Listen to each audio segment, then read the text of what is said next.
Every little thing you think that you need. Every little thing you think that you need. Every little thing that's just feeding your greed. Oh, I bet that you'd be fine without it. Yes, hello everybody. Welcome to the Minimalist Podcast, where we discuss what it means to live a meaningful life with less. My name is Joshua Fields Milburn, and joining me here at Earthing Studios in West Hollywood, California, is my good friend TK Coleman. Coming up on this free public minimal episode, a caller has a question about letting go of her sadness after she lost everything in a house fire. And then we've got a question about the first thing that you might replace after a natural disaster. That's followed by our Right Here, Right Now segment and a listener tip. You can check out the Maximal edition of episode 495. That's the full 2-hour episode where we answer 3 times as many questions on Patreon. The link is in the description. When you subscribe, you can listen to our private podcast episodes on Apple Podcasts, Spotify, or your favorite podcast app. Plus, you'll gain access to all of our podcast archives all the way back to episode 001. That is a full decade of archives. By the way, big thanks to our patrons. Your support keeps our podcast 100% advertisement free because sing along at home, y'all. Advertisements suck. Let's start with our callers. If you have a question or comment for our show, we'd love to hear from you. Our phone number is 406-219-7839, or you can email a voice recording to podcast@theminimalists.com. Our first question today is from Jules. Hi, this is Jules, and I've been a member of yours. I'm a Patreon subscriber for about, 6 months or 8 months, whatever. After a beautiful 8-month renovation of my dream home, my house caught fire 3 days before it was completed. I've been living there 2 weeks and it caught fire this morning. And I have no clothes. I have just a computer and my passports.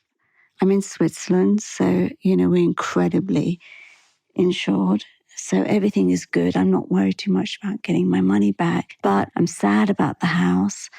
I'm exhausted to think about years' work that I have to go through to get back to what it was.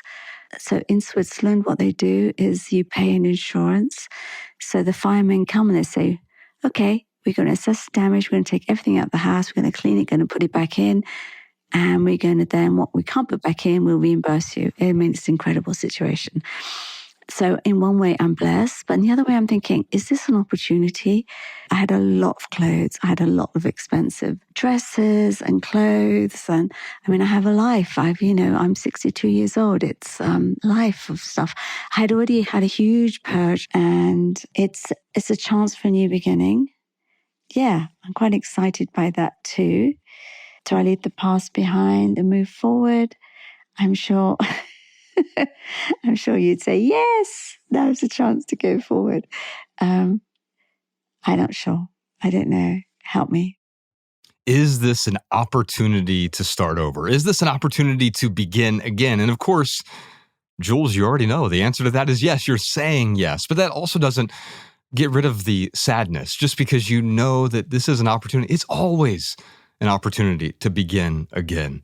If I get in my car in the morning, it's a new opportunity to begin again. If I go out for a walk, it's an opportunity to begin again.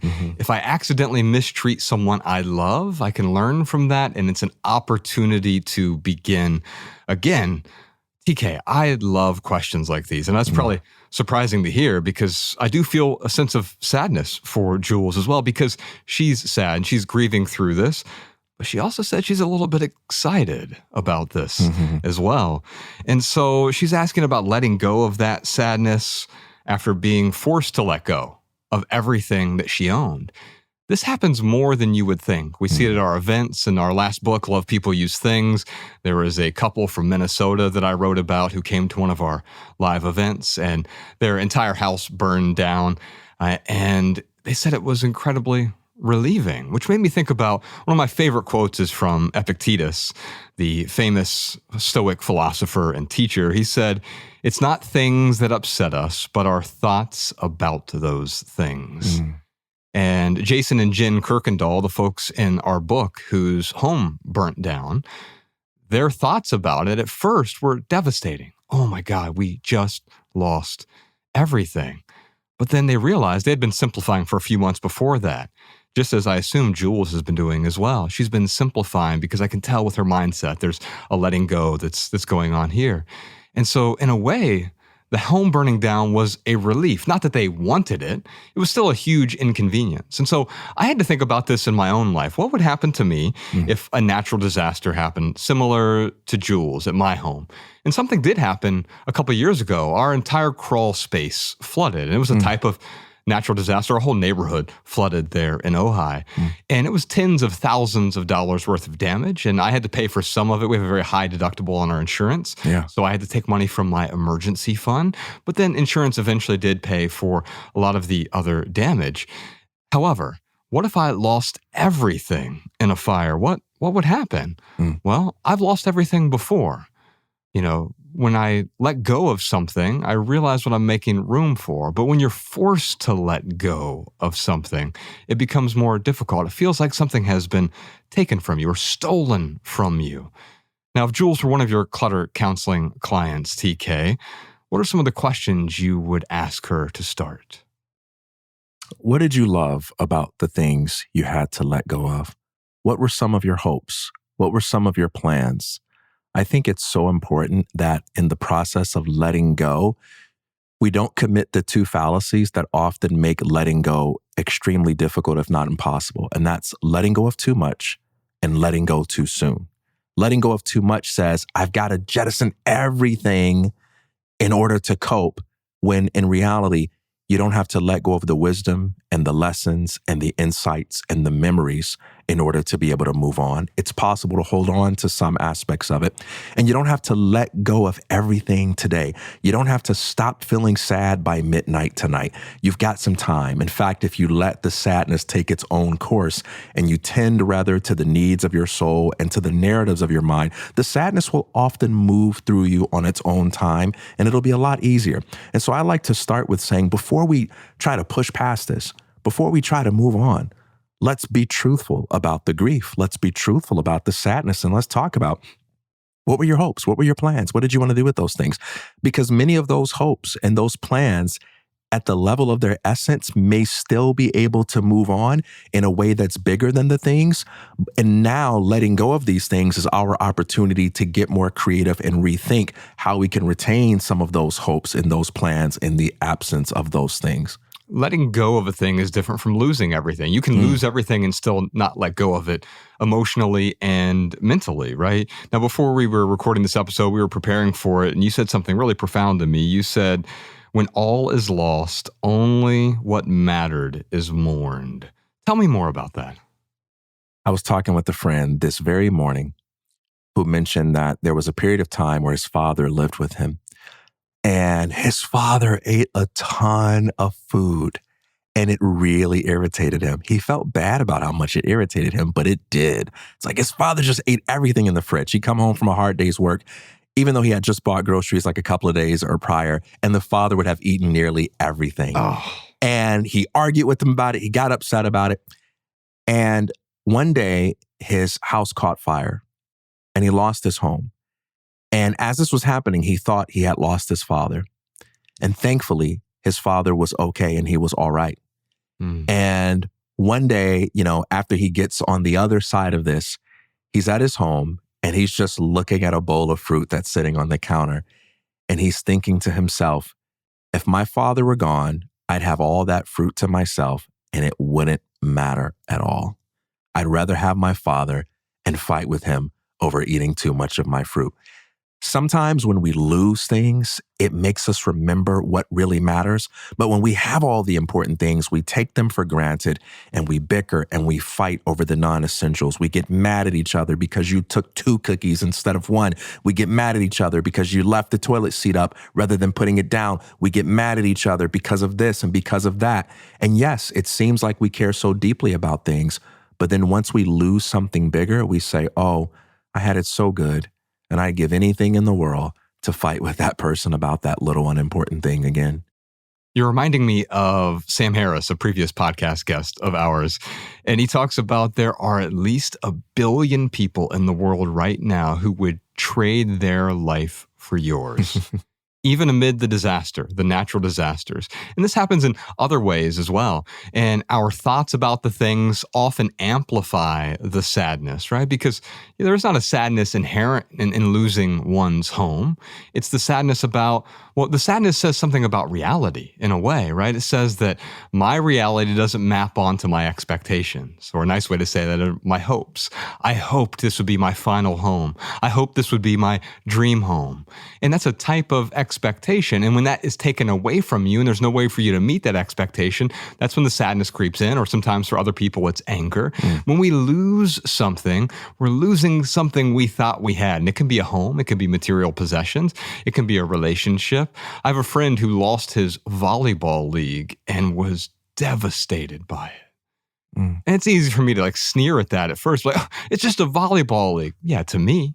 But to him, it was his community. It was like his church of sorts. I have another friend who ran a church and the church went out of business. It dismantled.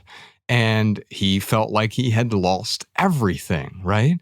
He actually felt the same way as the guy who lost his volleyball league. And so it's not up to me to determine whether or not you should or shouldn't feel sad. What is that sadness pointing to? It's pointing toward a reality that no longer exists. But as Jules said, this is her opportunity to start over. Yes, you're 62 years old right now. What a great time to start over. Indeed. It's great to start over at 42 or 22. It's great to start over whenever, because there's always an opportunity to begin again. That's exactly right. And when it comes to unpacking that emotional clutter that is our sadness over things that we have to let go of, I like to think of it in the following terms. Imagine if I had a box, I walked up to you and I'm carrying a box and I say, Josh, what is the best way for me to let go of what's inside this box? Should I burn it? Should I bury it? Should I sell it? Should I give it away to someone? Should I rent a storage facility and put it in there? Your question isn't going to be, yeah, option A or option B. Your response is going to be, well, what's in the box? We need to unpack what's in the box and take a look at it. And it's through that process that we will come to realize what is the best way to let it go. And it's a similar way when we feel sadness. If we try to suppress our emotions and say, oh, I shouldn't be feeling sad because that's not what a mature and enlightened person does, then we actually cling to it through that act of renunciation. But when we say, well, let me look at this and let me unpack this and let me understand this, then we say, okay, I feel sad because I always wanted to do this with my life. I feel sad because I've always wanted to feel this way, and I've always had this plan. And once we begin to look at our sadness and understand our sadness, we can start to see the best way to let it go. Well, actually, I can meet that need this way. It may take a little longer, may take some time, but I can still meet that need. And actually, I might be able to meet that need in an easier way. And there's the opportunity that this experience has brought me. And, I think I can live without that now that I think about it and I consider the reason why I wanted it. When you understand it, it's much easier to let go. When you're understanding something, you're starting to set down the unnecessary expectations. I expected this to be my dream home. But of course, one of my favorite lines in hip hop is from a hip hop artist named Belly. He said, I bought my dream home and now I've been having nightmares in it. And there are other people who are actually elated when their house burns down, or maybe they burn their house down themselves because it's become so overwhelming. I can't afford the bills or the insurance, or the things are overwhelming. And the best thing I could do is just have a clean slate. And they become an arsonist, which is not something I recommend at all. But it's amazing to think that there's someone who wants to get rid of everything and they see a house fire as their opportunity. And thankfully, that's where Jules is right now. She sees the opportunity. She may not see the path forward yet. So I'd love to give her a clutter counseling session with TK Coleman. Jules, I think you'll benefit from unpacking some of the sadness with him here, some of the emotional clutter you experience, but also, what are you making room for? What is that clean slate, and what are you going to do with it? For anyone else who wants a clutter counseling session, you can go to theminimalists.com and just click counseling there at the top to book a session with TK via Zoom, or if you're in Southern California, here at our office in Los Angeles, California. While we're at it, I'd also love to give you a copy of The Minimalist second book. It's my favorite thing that we've ever written. It is called Everything That Remains. And it was really this period of time where Nicodemus and I started questioning everything so we could move on. And in my own life, there were a few disasters that happened, and that allowed me to start asking these really difficult questions that I had been suppressing or hiding or not thinking about. I didn't want to think about these questions for the longest time because things were so ostensibly good that I didn't want to ruin the goodness by beginning to question those things, because what if everything wasn't as it seems? Now, before we get back to our callers, it is time for the lightning round, where we answer the Patreon community chat's question of the week. This is where we attempt to answer questions with a short, shareable, minimal maxim. You can find this episode's maxims in the show notes at theminimalists.com, and every minimal maxim ever at minimalmaxims.com. We'll also deliver our weekly show notes directly to your inbox, including 7 new maxims every week for free if you sign up for our email newsletter at either one of those sites. Now, we'll never send you spam or junk or advertisements, obviously, although on page 3, we're finally going to do it, TK. We are going to argue about ads. You had this great question for me on page 3. You said, are there any advertisements you'd be willing to do if you had to? And I've had to think long and hard for the last 2 weeks about that question. And I have a nuanced answer for you that I think is going to surprise you. I'm going to save that for page 3 because I think we'll have a long discussion around that. But if you sign up for our email newsletter, we'll never send you spam or junk or ads. I'm definitely never going to send you an advertisement. But we will start your week off with a dose of simplicity. All right, the question of the week this week. If you were to lose everything in a natural disaster, what's the first thing you would replace? Let me repeat that for you. If you were to lose everything you own in a natural disaster, what's the first thing you would replace? Now, TK, before we get to our pithy, philosophical, tweetable answers, let's see what some of our listeners had to say. The most common response, Rachel and Susanna and Sarah and a bunch of other people said, a toothbrush and toothpaste. And bravo to our listeners who have the best breath in podcasting. And the second most common response, Savvy D told me, was Susan and Rocky and Tina and several others said they would replace their pets and pet food. Now, I'm a little confused by that. If your pets were lost in the fire, I don't know. I don't think that's what they mean by that. Maybe it's like pet supplies, pet items, pet toys. Although maybe, who knows? Let me know in the comments or in the community chat. Are you saying that you'd actually replace your pet if you lost the pet in a fire? I think when I read the question, I presuppose that I by default, I get to keep me and the people that I love. Right. So that our stuff burned down. I didn't read it like, hey, my family and my pets burned down. Because obviously that's the first thing we all replacing, right? Well, and the thing is, you can't replace the irreplaceable things. That's exactly it. And I think that's what I love about this thought experiment is we're recognizing that virtually everything is replaceable. Of course, your pets aren't replaceable. Your loved ones aren't replaceable. But your toaster is replaceable. Your toothbrush is replaceable. And so I was thinking about this. What would happen if a fire just devastated my home like what happened to Jules? I have a go bag. We talked about this on the emergency items episode. We'll put a link to that in the show notes. Nicodemus and I talked about what does minimalist prepping look like? What is a minimal version of prepping? And my boundary is I have a go bag and it's ready to go. So if I had a disaster, a fire, or if there was some sort of national emergency, I have a bag I can grab in 30 seconds and leave my house. And if everything else burns down, then it'd be a huge inconvenience. I think for some people, I mentioned earlier, like if your house burns down, there's some people who'd be elated, like, oh, what a relief.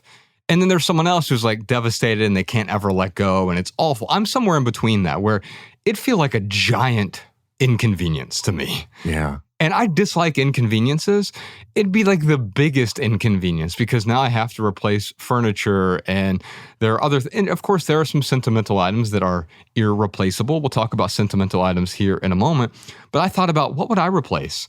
And well, I have my go bag, so anything that is in there, and if you want to know what's in my go bag, go back and listen to the emergency items episode. We spent a lot of time on that. But then I also thought about traveling. Whenever I travel, I realize what I really need, as opposed to what is non-essential that adds value. But what do I need when I travel, especially if I travel for a month or more, and I'm living out of one bag for that entire month? It's like, oh yeah, I've got a handful of shirts and maybe a pair or two of pants, and I've got a some shoes and some shorts to exercise in. And what else do I need? I have an earthing mat that I travel with, and I have a Dobb kit with shampoo and some toothpaste and nail clippers. And yes, I think I'd just go and replace everything that I travel with normally. That's what I would need right now. Those would be the essentials for me. And then over time, very slowly, I'd start to question the non-essentials, the things that add value to my life, but I don't need them immediately necessarily. Now, TK, we were here in the studio. Professor Sean's here on the couch. Savvy D's here. And everyone's answers were really practical to this. Professor Sean was like, I need a computer because I'm a writer, and also I need it for work. It'd be the first thing that I would replace. I'd just go out and buy a relatively basic computer because it's a utilitarian thing that I need. And Savvy D is like, I've had this water bottle for 7 years. I drink from it every day. I would go replace this water bottle. And I don't think that either one of those are wrong answers, but I'm wondering with you, I talked about the things I travel with in my go bag. What's something that you would replace right away? Most practical thing in the world, books. I just go get my books, because if you have books, you have a place to sleep and stuff to eat. We've unlocked his digestive issues. By the way, I think you have 2 go bags. You have one in case there's a fire, but the other in case you get that call from Nicodemus where he's like, I need you to bust me out of prison. Let me grab the other go bag. Yeah, there are passports and firearms. And yeah. It's like a Jason Bourne film, right? Shout out to a few episodes ago. That was part of our added value segment. We played a clip from Jason Bourne on page 3, and there was this beautiful thing about the ego there, right? And I think that applies to this conversation as well, because when the woman in the car says to Jason Bourne, nobody does the right thing, because I'm just trying to do the right thing. And she goes, nobody does the right thing. And I took that one way, like, hey, no one ever does the right thing. But maybe once you've lost your ego altogether and the identity that's tied up into all these things, now you're finally able to do the right thing by letting go of that identity and the false self that is tied up in these items or that career or that relationships. And now I'm finally able to do the right thing. Here's what Tara had to say to this question. Having done this after losing everything in a 2018 campfire, toiletries, weather-appropriate clothing, and animal items were the first things we replaced. As far as non-essentials, my first replacement was to have some nice makeup and jewelry to help me feel a little more put together. You know, this makes me think of 2 different rules, TK. We have the no junk rule and we have the wouldn't replace rule. The no junk rule says everything you own can fit in one of 3 piles. You can find this in the Minimalist Rule Book. It's 16 rules for living with less, and you can download it for free over on our website, theminimalists.com/rulebook. There's also a great audio book version of that as well. But one of the rules is the no junk rule. Everything you own fits in one of 3 piles. It's either essential, it is non-essential, but it adds value to your life. So it's a value-adding non-essential, or it is junk. Unfortunately, most of the things we own are junk because we've held on to them well into their obsolescence. Maybe they added value for some period of time, but then we kept holding on, kept clinging, and now it becomes junk. Something that was value-adding ceases to add value. That's when it turns into junk. But the truth is, eventually, I would replace a lot of those non-essential items. As a minimalist, I'm not against non-essentials. I get value from those things. It's just I wouldn't need to replace my coffee table immediately. If my house is on fire, I'm not going to designwithinreach.com and looking for the new coffee table for my next place. Eventually, I'll come around to that if I decide it continues to add value. Same with my couch, or I'd probably replace my bed pretty soon, because I'm not going to sleep on a pile of books, unlike TK, the true stoic here. Here's what Andy had to say. Andy said, having done this already, it was strangely the dishes. Eating off real plates and with real flatware makes you feel a little more normal, even when sitting in a camp chair or in the car. So for him, it's like, what is the thing that makes me feel like home? And everything that remains, there is this motif of the red phone that I used to keep at home. And so I had this phone that I would keep it was like a piece of art. And I kept it at home. And even when I would move to a new place, it was the one thing I'd bring with me. Or if I was going to stay in Airbnb somewhere for a week, I'd bring that red phone with me. And it was a reminder that I can feel at home anywhere. And it sounds to me like Andy is like, the thing that makes me feel like I'm at home is, well, not for him. It's not a red phone for him. It's just having flatware and having real plates instead of eating from, paper plates and dishes that, are recyclable or trash, basically. Lisa said, I would immediately replace my coffee maker and coffee beans. Then I would tackle the rest. Let's go, Lisa. Yes, indeed. I'll tell you what, I'm definitely swiping right on my coffee setup. We're going to talk about that in a moment. One other rule here that I was mentioning earlier is the wouldn't replace rule. We just put a video about this up on our Instagram, and it went viral on Facebook. A lot of people found value in the wouldn't replace rule. And it's pretty simple. I went around my house and I looked at the things. I asked that question. If I were to lose this in a fire, would I replace it? And if the answer is yes, then of course I want to hold on to it. But there was one thing that I had in my home, and you have to see the video to check it out, but there was one thing I had in my home where I'm like, no, if I lost this right now, I definitely wouldn't replace it. Well, that is a sign that I want to let it go. Why am I still holding on to it? I'm definitely replacing my coffee setup. Okay, so a quick thought experiment for you, TK. We talked about swiping right a few weeks ago during our Family Matters episode. I said, do you have any friends that you would swipe right on, in the sense that, like, you know what? Yes, I want this person to be a friend in my life. So comparing it to sort of the dating app. But what if there was a sort of swipe right, swipe left for your possessions? What possessions would you swipe left on? And that is sort of like the wouldn't replace it rule in a way. But like if I go to my home and I pull out any item, would I swipe right on it? Like, yes, that is a match for me where I am right now.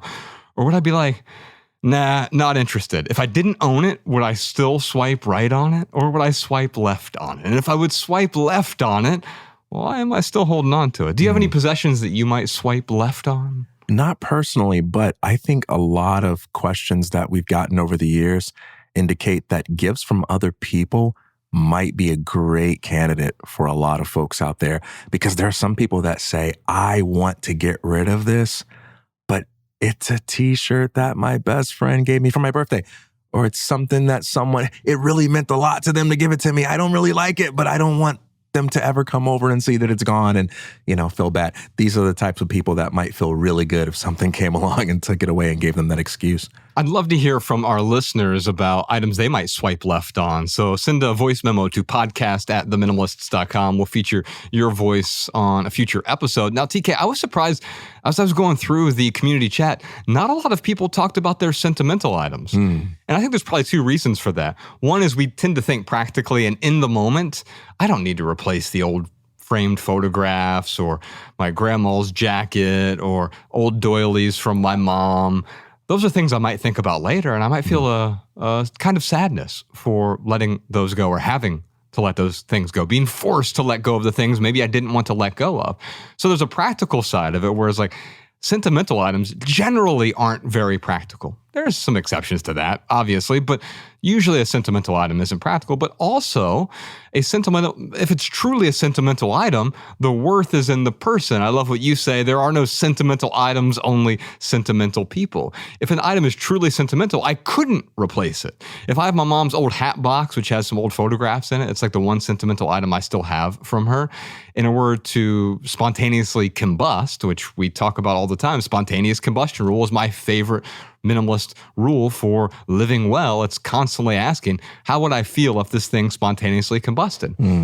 And with my mom's hat box, I would feel a twinge of sadness. But I would also recognize I couldn't replace it. I couldn't just go out and buy another hat box and now call it my mom's hat box. It wouldn't work that way. So any other insights about the sentimental items and why not many people really talked about trying to replace those sentimental items or losing those sentimental items? Now, there's a third reason too, and it doesn't apply to everybody, but sentimental items are harder to sell as part of our story than practical items. If you said, TK, what's the first thing you replace? Can anyone feel anything other than like, yeah, I get that if I say my bed, or if I say, something that I really need, it's practical and it's also safe.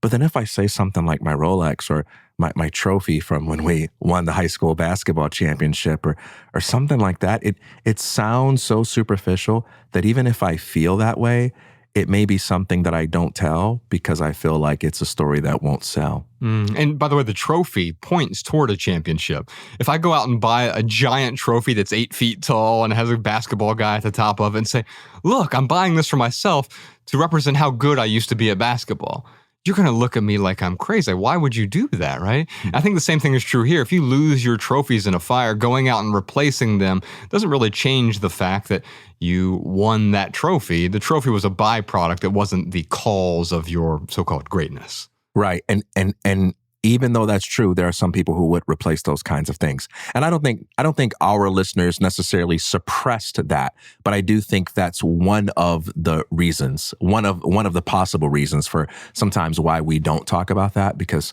we sort of give ourselves more permission to talk about the acceptable answers. Right. It seems more acceptable to be practical, and it almost feels a little silly as soon as I start saying it out loud, like, oh, I loved that old doily. It's like, Yeah. Really, what'd you love about it? I don't know. It just kind of gave me a feeling, and I was holding on to it. Did you ever use it? No, I didn't even like the way it looked, really, but I was holding. And we hold on to these things because of what? That story that we've assigned to it. And that's why I'm going full sentimental. You're just going to hold on to all the sentimental. All right, one more. This one is from Angel. She said, without the responsibility of my mortgage and household, I would not replace my current career. That's something interesting too. Like if my house were to burn down, what are the things that I know I would not replace? That is the wouldn't replace rule, right? Now, TK, I'm wondering, what is it about tragedies like a house burning down, or for me, it was my mother dying and my marriage ending and eventually my career breaking down in ways that, what is it about these big events, these tragic events that make us question seemingly unrelated areas of our life? Well, tragedies are powerful permission slips for things we may have always wanted to consider, but may have felt like we didn't have the right to consider. Think about the person who knows they're in a toxic relationship, complains about it all the time, wonders if they should be there, maybe feels like they should break up, and they don't do it. And then one day their significant other comes to them and says, I'm not in love anymore. And they are bawling and they're crying and they're so sad, right? Oh no, because it always hurts more when someone else is the one that breaks up with you and you feel like you didn't really have agency in that situation. And then you have to remind the person, hey, this is what you wanted, right? This is what you wanted. But there's something about the thing that we can't control, that we didn't see coming, that makes it a little more permissible seeming to have that thing that we've always wanted. And so tragedy is one of those things that nobody can blame you for. And it's like, hey, you might as well do what you really want to do, given that this has happened. How about you, listeners? If you were to lose everything in a natural disaster, what's the first thing you would replace? And let us know what you wouldn't replace as well. You can let us know your thoughts in the Patreon community chat, which, by the way, you can join for free, even if you don't subscribe to the Minimalists private podcast. Although we'd love for you to subscribe to the private podcast over there as well to get much more show. Okay, give me something pithy, TK. Give me something philosophical. If you were to lose everything in a natural disaster, what's the first thing that you would replace? And by the way, I think you had 2 different answers here. Let's start with the first one and we can unpack that, then we'll unpack the second one together. Yeah, I said it's not the extras we miss, it's the essentials. And the essentials are the things that we feel make us who we are, and they hold our lives together in some way where they provide structure, kind of like what a house is for the furniture. What good is your furniture if you don't have a place for it? But when you have your house, that's what organizes and makes sense of and contextualizes everything else. And so when things like this happen and we lose everything, it makes us think, what are the things that hold the other things together for me? And what was your second maxim that you had? The soul aches for roots, not ornaments. Ornaments are embellishments and decorations, but without something to embellish or decorate, they don't really mean anything. It's the Christmas tree that gives the ornaments a place. You take away the Christmas tree, I just got some stuff I'm putting in the box and storing in the garage or trying to figure out what to do with. And so once again, loss makes us consider, what's the Christmas tree in my life versus what are the ornaments that embellish it? Because in that scenario, ornaments are just clutter if you don't have something to hang them on. They're simply going to get in the way. You might step on them. They're going to take up space that you'd rather allocate to something else. So I had a couple pithy answers for you as well. My first maxim is clinging is an unnatural disaster. Which leads to my second maxim. I'll just back it up with this. Clinging occurs whenever you hold on to a useful thing beyond its usefulness. Holding on is fine, right? But clinging means this thing's really useful. It's useful. It's useful. I'm holding on to it so tightly. I don't even know if it's useful anymore. I'm just holding on. I've been holding on for so long. It doesn't even feel like holding on. I can't let go. That is what clinging is. And that becomes its own natural disaster. So for anyone who's lost everything, I have a few friends in Los Angeles who lost their home or lost the neighborhood, and their kids lost their school. And some people, it's been really difficult, right? They've lost everything, but they've also learned to let go of the things they were holding on to. They can't keep holding on, because if they keep holding on now, it's a type of clinging. It exacerbates or magnifies that natural disaster and continues to make it worse. That's almost the end of page 1. We still have an entire switchboard of colors to talk to. But first, real quick, for right here, right now, here's one thing that's going on in the life of the minimalist. This was amazing.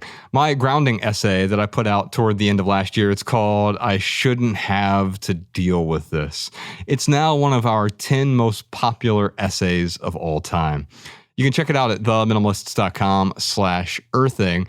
And I thought about this because a few months ago, TK, you sent me a really beautiful voice memo. Don't worry, I'm not going to play it here.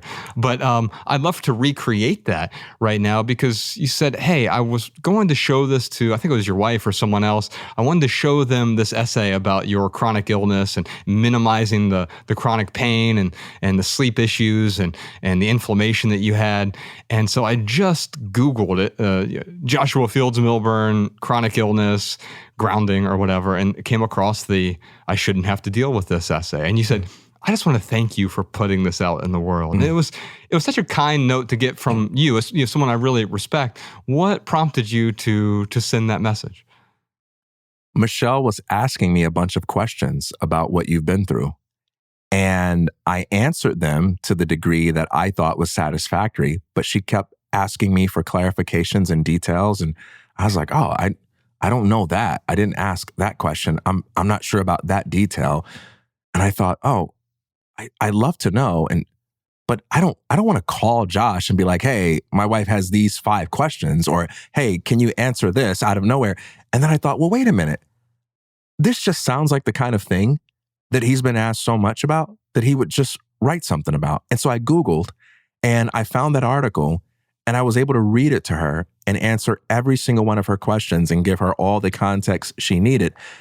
And then I just thought, wow, how great is it that he has taken the time to write this sort of thing down, so that if someone is curious about it or wants to know, there is a resource that they can easily find. And it doesn't require that they know him, that they get a hold of him, that he's available, that they be able to schedule an appointment with him.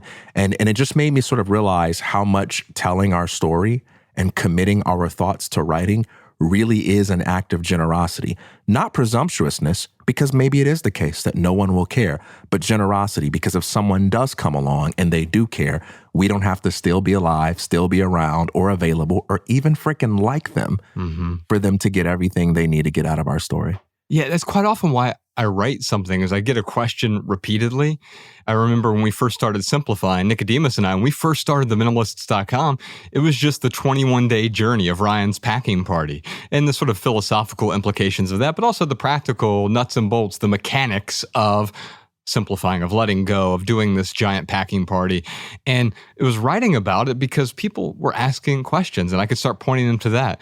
The most popular thing I've ever written at The Minimalist isn't even about minimalism. It's how to start a blog. Because so many people are like, oh, I love the way your blog looks. Why is it so simple? How'd you do? And so after I got so many questions, I just started writing out answers to those questions. Here's the step-by-step on how we started our blog, and what does it mean to even have a successful blog? And it may not conform to your idea of success, but I've sort of repurposed that idea of success. What does it mean to have a successful blog now?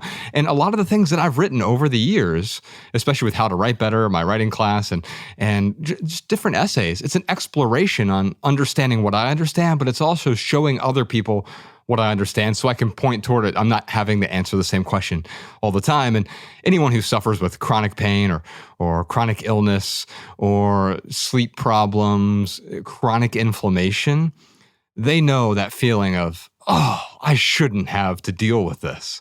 And that's where I was. That's how it felt. That's why I wrote that essay. It's like, I shouldn't have to deal with this. And I found a few things that worked really well for me. And I talk about those few things in that essay. Obviously, grounding is one of those things, but there's a diet component. There are other things that are there for sure. And then I found a bunch of things that didn't work for me as well. It doesn't mean they don't work for some people, but like acupuncture is a good example. Acupuncture, for whatever reason, did not work well for me. Although I know some people who get tremendous results for it. I just didn't. And so I talked about my whole experience there, pointing people toward this essay so that if they have some sort of chronic illness or inflammation or sleep issues, they might get value from it as well. You can find it over at theminimalists.com/earthing. I have one other quick update for you.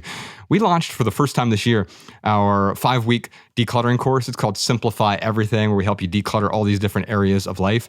And we only opened it up for 72 hours. I was only going to do it one time this year, but we had some issues on the back end with our domain. There was a website crash right at the time that we I don't know all the technical details. We were on the phone with Jeff, and Professor Sean and I were trying to work out all the details, and he did a great job getting it to work. But there were a lot of people, for whatever reason, who weren't able to access it at the time. So later this year, we'll open it back up because we still had, well over 100 people sign up for the course this time around. And so, but we'll offer it one more time this year for 72 hours. Just make sure you're on our email list if you want to know when that course is getting ready to open again. It'll probably be sometime this fall.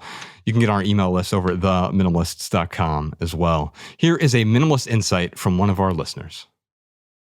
Hey Minimalists, CJ Shuring here from rainy Portland, Oregon. I'm a longtime listener, first-time caller, but when Josh asked for feedback on the light phone, I figured I had to call in.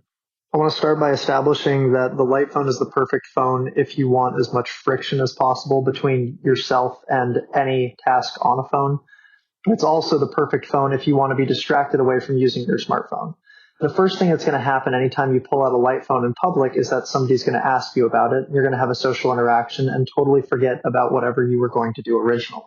As for use friction, the light phone is much slower to respond than a smartphone because it does have an e-ink display. And this is ultimately what sent me back to a smartphone. I was spending more time to do less on my phone. Simple 5-second text saying I'd be there would suddenly take 30 seconds. I was constantly looking at my light phone to try and send a text rather than being in the moment. So I ended up moving back to a smartphone to be able to do things more efficiently, but with a very different relationship because of my time with the light phone. Hope that helps. CJ, thank you so much for that insightful comment. Yeah, I've thought a lot about getting a light phone, which is just, we can call it a dumb phone at this point, right? Our iPhones, or we don't even call them smartphones anymore. That's what the phone is. If we see an old rotary phone on the wall, we look at that like it's a dinosaur, right? And so with the light phone, it felt to me like I'd contemplated going back to a less smart phone, a dumber phone, one that isn't just full of the distractions. And I'm all for increasing the friction in one's life if it's done intentionally. I don't want a bunch of friction in my life unnecessarily. I think about when I used to live in Montana, Professor Sean was out there, Nicodemus and I, and there are a lot of roads that are dirt roads that you have to have a 4-wheel drive vehicle to just drive on. There's too much friction.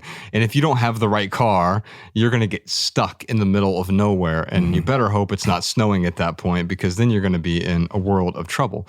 And so I don't want too much friction, but I also don't want no friction, because if it is snowing out there and I'm on regular blacktop, now with no friction, I just slide into the guardrails. I crash. Too much friction, you get stuck. Not enough friction, you crash. And so there was this idea, the reason that I haven't gone to a light phone or a dumb phone, there are a few reasons. One is I'm sort of in that Apple ecosystem now. Yeah. But the other is I've turned my phone into a relatively dumb phone. It's like an average IQ phone at this point. It does the things I need it to do, and it does those things well, but I've removed the things that are distracting to me because I know that they're distracting, and I want to put a little extra friction in my life. Any thoughts about that light phone or the smartphone, dumb phone, and friction?